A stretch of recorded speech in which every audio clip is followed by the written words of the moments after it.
Bonsoir peuple congolais ou bonjour partout place Bozali Kolanda Biso.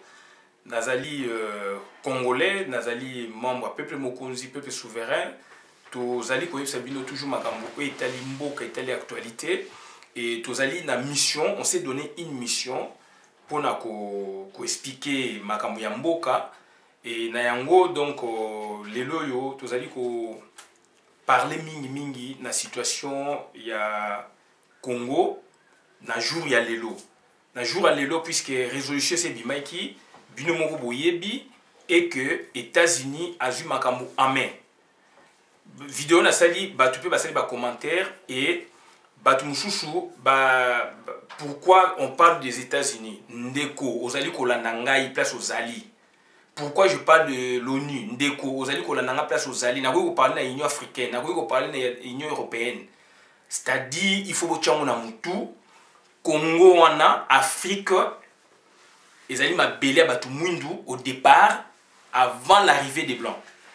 Mais à partir de 1885 et comme un monde moderne, il y a une conférence de Berlin, bah partager Afrique, na mindele mutu mwindu azalaite. Congo o yozolo ba Congo wana na esprit oyo yozolo bela, na esprit oyo pe batu mingi pe baza komona ezali mabete. Ngape nazali pour ezali mabela ba koko na biso. Mais pour te parler na Congo, mondele muta rassembler à sangisi délimitation de tel endroit à tel point à benga Congo. Sinon on serait ailleurs. To bande konangai, c'est-à-dire ma belé on n'a pas to benga Congo, ezali ma belé ezali donc ba sangisi ba tribu et le peuple et mundele mutasale fort wana depuis 1885. Ti na ndenge to komi lelo boy. Donc tout ça va confusion té. Donc soit tout ça na ba discours moko il y a panafricanisme, ça c'est autre chose. Soit tout ça va discours moko il y a état. Il y a Kondima Congo comme État, Kondima Afrique comme continent moko déjà divisé depuis 1885 et qu'il y a des chefs d'État et non des chefs coutumiers, bah relégués bah chefs coutumiers, donc bah y a une greffe étatique, bah y a makambo na bango mindele, bah y a imposa bah koko na biso, o lelo to okumisa, bah tika biso mabele, mais bah koko na biso bah ndima ki koyamba bango, bah chinois tant mindele kele na Chine, bah chinois bah repousser ki mindele, donc ça c'est l'histoire du monde. Soko lingi kotanga te ndeko lingi osaba recherche te eza mawato do bakoko na biso bandimaki ko accepter mindele bayamba ba embrasser ki mindele chinois bengana ki mindele. C'est ça la différence. Et toute l'Afrique était comme ça. Donc ça na ADN moko do to yamba ki mindele. Donc ça dit mais chinois bengana ki mindele puisque ba belge avant ba yana na Congo ba mekaki na na Chine ba mekana ba mboka mususu simba ite. Donc ça dit quand on parle de l'histoire makambo ya Congo, so bongo parler discours. Ya ndenge mindele baïa ko joba koko na biso, ya déportation ba mabona en Amérique, ça c'est un autre volet d'histoire et Afrique. Ça c'est de un traite négrière ouais les a volé mususu, so tonito loba discours ou débat y Afrique centré sur par exemple, partage d'Afrique, ça c'est un autre volet à problème. Et dans la temporalité, dans le baka, puisque la déportation, ça me dit à 1400, 1300, etc. Même si on a vu ça, en Amérique, on a vu que Tahitien, même noir, au Basali, na Nouméa, donc en Nouvelle-Calédonie, en Afrique, d'après leur histoire aussi. Donc c'est-à-dire, ça c'est le travail à Mundele. Azu batu koto amemi koto ya batu koto amemi boye et Afrique tu es déjà continent na ya ba noir ndenge mukili ndenge nzamba sai mukili poto place tozali a eza continent ya mindele mais tant on ba yeko sala ba institution tant on mindele sko ba institution politique et comme makamo politisé lelo même na France ba ke so tuni un français bi masolo a web so que France eza ya rambo ka mindele ti puis ba Guadeloupe na ba Caraïbes kuna na ba Antilles bocha ba noir wana po ba déporter bango. Donc là maintenant quand on parle sur le plan historique, ça c'est autre chose. Quand on parle de sur le plan historique, ça c'est autre chose. Là maintenant historiquement parlant, toute la race noire est où en Afrique. Toute la race blanche est où en Europe. Toute la race jaune est où ta place boé. Donc ça c'est l'histoire ancienne. Ça c'est sur le plan historique. bandeko na ngai, donc on a quitté cet aspect historique en Afrique depuis 1885. On est maintenant sur l'aspect anthropologique, donc il y a une évolution, et sur le plan juridique. Donc Mundele a une mikanda, donc a créé Bamboka wana a bengo beta. Mais bakoko na biso ba ki organiser na ndenge na bango. Bazali pe mayele pe na ndenge na bango pe basala ki ba boatu, basala ki ba boye, basala ki ba arc avant Mundele ya, basala ki ba boatu. Pardon. Neti biso ba mongo na ngana kenda na mboka na biso na mona ba forgeron, ba kongao, ba câble ba bala ba basi, ba cuivre ezali na ba équateur. Na mona ba mabulu wana ba forgeron. Sauf que dans la génération, il y a des missions qui sont kufa. Donc, ba arc, ba flèche, ba nini, ba salango, ba koko, na biso, yanga ina yo, na ba contre sur ya Congo, ba travailler na ndenge na bango na na bango avant l'arrivée à blanc. Qu'est-ce qu'on est dans ba Kuba, ba spécialiste ba art wana ba sculpture, ba nini, ba bikeko, ba nini, et ça maki avant l'arrivée à blanc. Mundele tanga ya akamwe.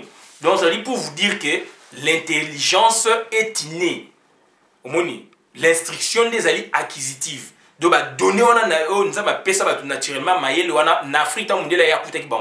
donc, ça dit quand nous parlons maintenant, quand nous revendiquons, puisque nous comprenons maintenant combat, nous comprenons ce que politique, combat et puis débat politique, et puis congolais, et puis africain mingi, il faut situer Makambu. Quand on doit situer, est-ce qu'on parle de l'Afrique par rapport à son originalité, où on parle de l'Afrique à partir du temps moderne, partage d'Afrique. Puisqu'à partir du temps moderne, partage d'Afrique, maintenant là, ils ont créé des colonies. Biso balemba mon état. D'où c'est-à-dire, il y a une autre logique. Biso to bengamo greffe étatique occidentale et côté. Quand on doit maintenant revendiquer, il faut qu'on situer la revendication. Et puis, donc, il y a une conférence de Berlin, il y a une SDN, Société des Nations, et puis il y a une ONU. Et ONU a regroupé les pays mingi, ils sont membres de l'ONU. Excepté quelques pays au monde. Les pays mingi, ils sont membres de l'ONU. Ndeko, après 57 ans, il y a remettre en cause le bloc. Il y a eu président Kassavou, bandima ONU dans le gouvernement. Il y a eu premier régime, première république Kassavou, deuxième république Mobutu, Andimaki. Donc, engagement, donc, accord et convention donc internationaux. Donc, OEP, ONU, et Zanakati, donc, tous les membres, Laurent Désiré Kabila, Andimaki Yango, Kabila Oyo imposté par Azo, qui n'est pas dans la logique. Yo, le son dans cette vidéo, vous écrivez quelque part n'importe quoi. Donald Trump, ONU, pourquoi vous soutenez nous, Afrique? Je suis africain au même titre que vous, et peut-être le débat dans Binobo est central. Aujourd'hui, on parle de l'ONU. Ça, c'est un autre discours. Ça, c'est un autre volet de problèmes africains par rapport à la colonisation, par rapport à la traite négrière. Ça, ce sont des débats, mon chouchou. Et ça, c'est des débats, mon chouchou. On est contre le panafricanisme. La revendication, il y a des droits, et le panafricanisme est mondial quelque part. Et ça, en Afrique. Donc, il faut situer le débat. Et aujourd'hui, moi, je parle de Makambu Esamina ONU. Puisque Congo, donc, comment indépendant, on a revendiqué l'indépendance. Est-ce que vous vous souvenez? On a demandé, donc ça dit, on a arraché l'indépendance. Mais tu as l'indépendance. Est-ce que vous avez tu as l'indépendance? Logique, non, koko na biso, papa na biso, koko na biso, papa na biso, koko na biso, na 60, avant 60. Balinga ito komana to bimana boumbo entre guillemets to malipanda lipanda ngo yala ipo abotika mindele si mindele va créer état donc ba discours déjà na moment où il fallait dépasser ba discours oyo donc na ye ko ba likamoko oyo lelo OK moi je suis content lelo États-Unis et zongisi vraiment position donc traditionnelle donc position traditionnelle donc il y a les positions il y a d'abord il y a protectionnisme na bango ça c'est de 1. D'abord, intérêt dans nos propres États-Unis et surtout unilatéralisme américain. C'est là où moi maintenant je suis vraiment fier et surtout avec l'arrivée de Donald Trump. Dans sa vidéo, Nabi seul président en Amérique, ce qui s'impliqué, dans la claire. Et moi j'ai confiance à ce président. J'ai confiance en ce président. Puisque l'Union européenne est sali série na bango ba sanctions. Est-ce que Kanam a bougé? kana balongo na loba yango ngai moko et puis na et pas plus motif la vie tant que États-Unis et qu'on s'implique à te makama Congo et komona na clarté. Il faut qu'il y ait un pays et porter projet. Il y a Congo, il y a pays songolo pakala, biso tozali différent à l'origine. Congo on a autour ba ki mabela ba koko na biso mais au vu ya mindele to basa logique mususu. Biso toza logique donc il y a logique historique ancienne et quand on se situe dans cette logique dans ces contextes historiques donc là aussi on est divisé puisque donc il y avait des tribus et des clans. Hein, des tribus, clans, empires ou royaumes, etc. Donc là, on ne parle pas du Congo. Donc pour parler du Congo, donc là maintenant, on parle de l'Afrique ancienne. Puisque Mundele Tangaye, donc, c'est-à-dire, comme Afrique ancienne, comme Afrique moderne, bah découpé, royaume, bah kati parti, comme Namboka, donc ça c'est l'organisation au Mundele, donc, bah une organisation moderne. Toujours raisonner. De ce moment remettre en cause l'organisation, c'est bien beau, mais beau démarrer dans le beau banane. Mais beau démarrer dans là, mais ça serait toute l'Afrique qui va bouger. Toute l'Afrique qui va bouger, toutes les frontières vont bouger. Puisque là maintenant, on ne se retrouverait plus dans le contexte autre. Je parle de l'histoire. N'habitez que dans les séparatistes, puisque Congolais, au lobby, il y a donc, on parle de ce qu'on a histoire, puisqu'il y a trop de confusion, on ne se comprend pas. Tu dois parler dans le contexte nini. Quand on se situe dans le contexte, il y a colère, il y a revendication, il y a droit mouchouchou, parce que pour son abus, il y a zone kolango, il y a richesse, ça c'est autre chose. Pour la richesse, on a il faut investir. Bakoko na biso bazali pe na mabele wana est-ce que na katanga bakoko bakatange bayebeke na susolo ba bauxite ezalaka ba manganèse ba boye ba uranium c'est le travail est-ce que bayebeke bakoko na biso bayebeke pétrole ezalaka pétrole non ba découvrir no pétrole na mbulani na technologie ya mine na pétrole ba découvrir ba vers ba 1860 hein donc ça dit il faut tout le raisonner. Donc on vit sous l'ère moderne, on sait que mindele ba na colonisation, ba bengo pe occupation entre guillemets, ba na boye, ba boma ba kokona biso ba boye, ba kate ba maboko ba boye, ma comme belé, oui, tu yebi. Mais ce qu'aujourd'hui notre discours mais ezali wapi. Puisque aujourd'hui indépendance et ça m'a dit na ba 60, les lots quand on revendique, toujours revendiquer nini. Pour moi, toujours revendiqué, il y a un président, il y a Mboka Moussoussou aïe. Imaginons que le président a abonné ce qui Mboka. Est-ce que tu as revendiqué ma Moussoussou? Tu as revendiqué le lot. Tu as situé la temporalité, tu as situé ma Ramtoro, tu as le contexte, tu as revendiqué. Puisque là maintenant, toujours quand tu as le discours Moko, moi, il y a des gens qui m'ont écrit pour écrire des niaiseries, des bêtises. Hein? Moi je soutiens la politique de Donald Trump. Tant que les États-Unis d'Amérique ont positionné, il y a Bongoté, il y a un président imprévisible, donc le monde est dans le désordre. Si vous avez une réunion avec le président africain, Aboy Oyo, Kagame Oyo, Buso, Bangaka, génocide, dans le sens que, donc, Moutou a été Sambo na biso, Moutou a été désordre, Oyo a soutenu le régime, il y a Kuna. Kagame même yé de sommet na Donald Trump. Mais c'est un président à féliciter. Obama quand il a une photo. Bande konaya bazo sakana na milimo batu akufi. Ti don période ba bete même ti na aéroport yanjil et ça ma wapi. États-Unis d'Amérique. Et ça ma wapi na mokilini na ça ba vidéo. Aujourd'hui, États-Unis d'Amérique et se remettre avec un tel président avec sa position traditionnelle. Moi j'approuve, et surtout pour le Marma Congo. Surtout pour le Marma Congo. Et à où tu vas bombarder. Donc, le président imprévisible a bombardé Syrie à 5 ans de permission. À où tu vas bombarder Libye, Lelo. Na Landiamo, Lelo, Belo, Binabuta, bombarder Libye à 5 permission. Nous voulons, n'est-ce pas, de tels présidents à la tête des États-Unis d'Amérique, superpuissance mondiale. Donc, quand maintenant il va intervenir sur le Congo, ça serait pareil. Et là, maintenant, ça fait peur d'aventurier à Ndengwana. Moi qui le côté d'impunité, moi, surtout en Afrique.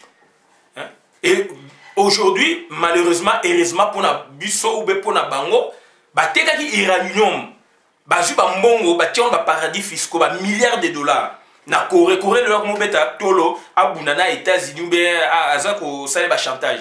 Ba sel ba statistique na on ba découvrir que iranium on a muteka yango ezali nani Hippolyte Kanambe. A côté na kata na kata ba infraction aux États-Unis azanango. Où est le mal? Ils allaient bien, ils allaient un bon débat pour la biso sur le et surtout bah signé d'accord, tout a été préparé.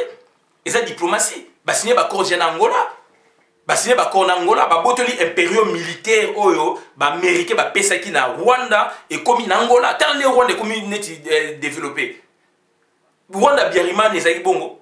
Dit bah ça m'a comme na kobo na monde entier zo monana. Hein? Le président ndengwana yé Azobang Samokilipe a pénétré Makambu Afrique et ya Congo. Et puis a bien une ambassadrice, il faut sillonner Afrique pour la bougeotte, mais en Afrique il fait longwa. Yo au dans sa vidéo au commentaire n'importe quoi. Je soutiens ce président, un président fort pour une Amérique forte, donc pour les États-Unis forts et pour la stabilité du monde et surtout au Congo. Et Kalaté, donc, ti janvier, Masolo na Congo n'a changé. Ti na janvier, Masolo na Congo n'a changé. Batu o bozo la biso ba politique en douceur, bo la biso ba politique en douceur sur na Congo te. Biso kona to lingi masasi ba beta Kanambe. Nabi il faut to lingi donc il faut batu ba déstabiliser Kanambe ba longola ye na pouvoir. Ba boma même ko boma. Voilà, donc ça dit on ne comprend pas. On ne comprend pas. On fait une vidéo pour nous éclaircir, puisque nous sommes dans la compréhension des mots, mais nous parlons, on est dans le sujet.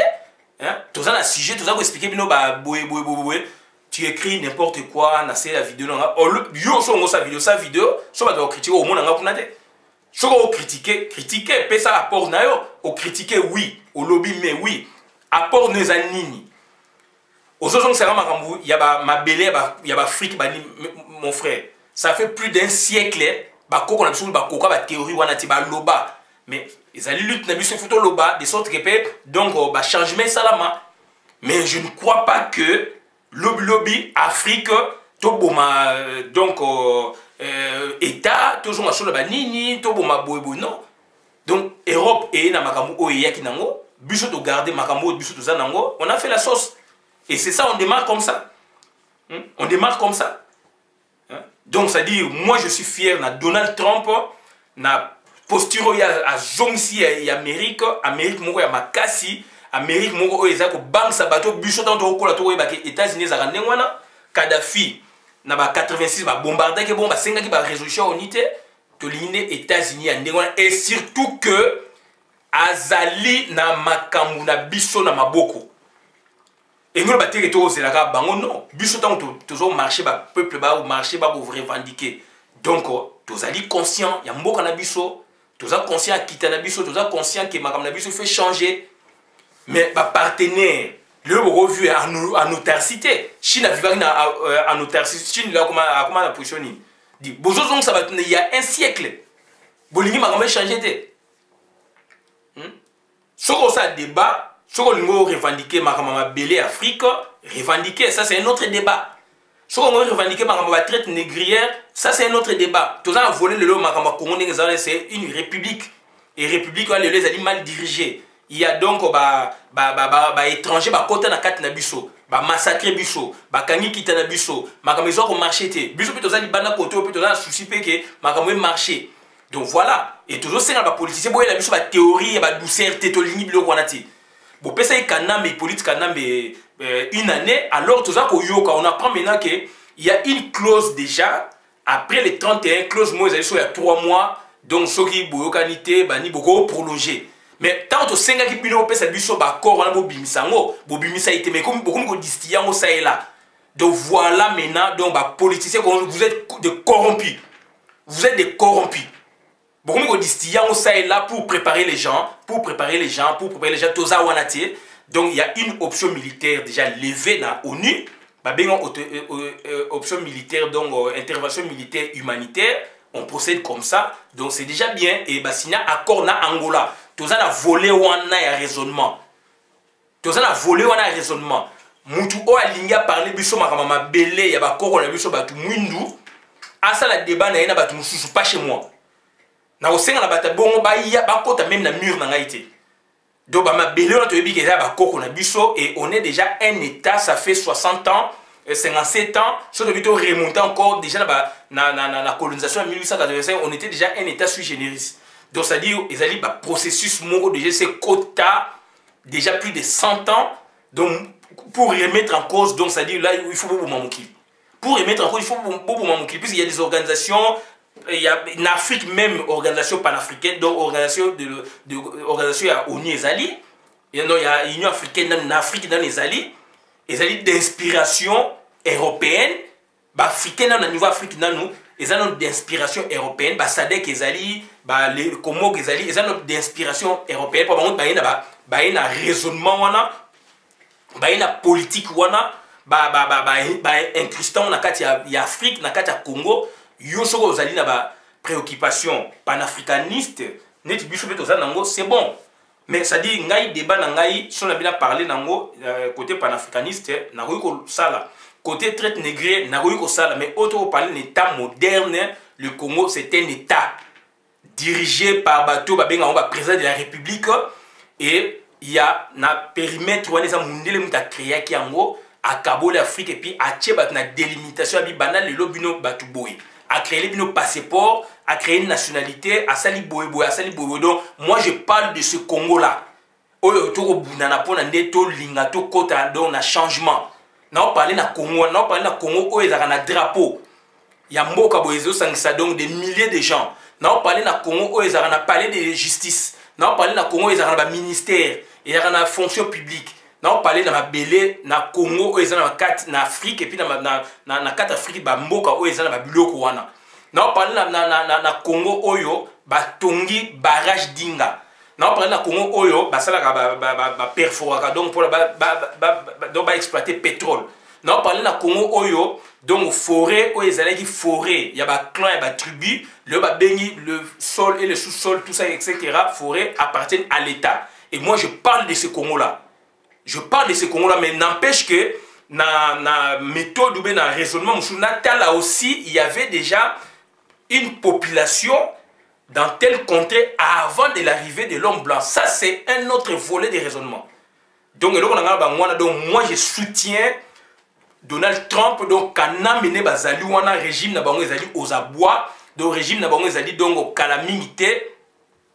Bako kima calamité bako boma bango et calamité donc makama Congo et kozala polele donc makamna yeka ko bangwana to yoka na malamu ndeko soki olingo sala commentaire na yo à défaut ko yepa na ngaiti puisque ngana on parler na Congo ezali Congo donc moderne à partir de 1885 ezali Congo do ba territoire na ba territoire moderne ti et comment donc biso to ba pouvoir to bengango indépendance to bana bosomi to bana buumu to kuta na bosomi je parle de ce Congo là na parle na Congo oyoke donc ekolo boy ba bengi bango bozali ba national ya mboka boy na parle na Congo ba tribité na parle na Congo oyo donc ça dit il y a des services publics de l'État na parle na Congo na parle na Congo oyo il y a un gouvernement. Il y a un président, il y a un exécutif, il y a un parlement, il y a donc un conseil judiciaire ou donc les cours et tribunaux. Donc je parle de ce Congo-là. Si vous avez un discours, vous avez des greffes étatiques, donc il y a des biloko ya mindele, il y a qui nango ba kote sango puis ton lima yango, ça fait officiellement 57 ans. Si on remettre en cause biloko wana donc ça là combat na yo, ça là raisonnement na yo moko pas chez moi. Et ko kote na mire na ngaiti. Voilà, donc je soutiens Donald Trump, c'est un président qui a besoin, il y a un monde en Afrique et surtout il y a une problématique il y a Congo, pour Nangaï c'est un grand soulagement, pour Nangaï donc ça dit résultat escompté, Kalaté et Kobima. Voilà, Congo on a au monde ande yangwana, Congo on a au monde qui réunion Conseil des Nations Unies et Salamaka. Donc auto sala ba session extraordinaire. Congo on a au monde ande yangwana, tous aba membre na ONU. Congo on a tous aba membre na Union africaine. Congo na mona que na gouvernement, tozara na boye donc normalement yangwana donc ndeto ko bunda pona que gouvernement ouais ba congolais kota, régime ba congolais kota, un minimum ezala, voilà, un minimum vital ezala, donc tu vas vivre bazala bien. Et là, on a et bah débat mon chouchou donc oui, on peut en parler, mais il faut toujours situer la temporalité, tu parler de temporalité. Tu parler de temporalité, puis tu confondre. Bah tu vas parler, bah ça se situer dans la traite négrière. Bah on va se situer dans la période bouée, mais on va parler dans la période oyo, ils ont concerné état moderne. Merci.